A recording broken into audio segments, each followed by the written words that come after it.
আসসালামু আলাইকুম রহমতুল্লাহি ওবরাকাতুহু। ইন্নাল হামদালিল্লাহ ওয়াসসালাতু ওয়াসসালামু আলা রাসূলিল্লাহি ওয়া বা'দ। সম্মানিত দিনী ভাই ও বন্ধুরা, আজকের এই ভিডিওতে আলোচনা করব স্বপ্নে বাজ পাখি দেখলে কি হয়। আল্লামা ইমাম ইবনে সিরিন সহ অন্যান্য স্বপ্নের বিষয়ে অভিজ্ঞ আলেমগণ কি জানিয়েছেন।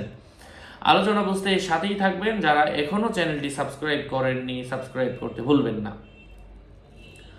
বাজ পাখি দেখা এটা কোনো কিছু জবাই করার আলামত, তবে সে কিছুদিন পর মরে যাবে।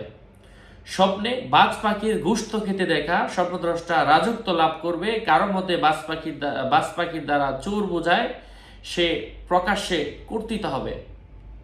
কেউ ঘরের মধ্যে বাজ পাখি দেখলে বুঝতে হবে সে সফল কাম হবে।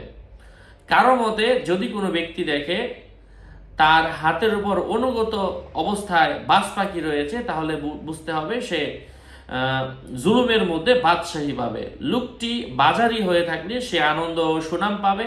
যদি কোনো বাদশাহ স্বপ্নে দেখে সে বাজ পাখি চড়াচ্ছে, তাহলে এর ব্যাখ্যা হলো সে আরবি নজদি সৈন্য ও সম্মান করাবে। ঘটনা: জৈনক ব্যক্তি স্বপ্নে দেখল তার একটি কুরআন শরীফ চুরি হয়ে গেছে এবং সে চোরকে চিহ্নিত করতে পেরেছে। তারপর সে দেখল একটি বাজ পাখি শিকার করেছে এবং তার হাতে তা গ্রহণ করেছে। যখন সকাল হলো, সে চোরকে ধরল এবং তার থেকে কোরআন শরীফ ফিরিয়ে নিল। তো তাই হয়েছিল। এবং এ ব্যাপারে জৈনক ব্যক্তি কোনো স্বপ্ন ব্যাখ্যা, মানে এখানে নির্দিষ্ট কারো নাম নাই, যে কোনো একজনের কাছে যাওয়ার পর ব্যাখ্যা জিজ্ঞাসা করা হলো। সে বলল, আমি সাদা বাজ পাখি দেখেছি। উত্তরে তিনি বললেন, তোমার ছেলের সন্তান হবে ভবিষ্যতে। তাই হয়েছিল যা তিনি বলেছিলেন। যাই হোক, আরো আপডেট পেতে সাথেই থাকবেন। সকলের মঙ্গল কামনা করে এখানেই শেষ করছি। দেখা হবে অন্য কোনো এপিসোডে। ওয়াসসালামু আলাইকুম ওয়া রাহমাতুল্লাহি ওয়া বারাকাতুহু।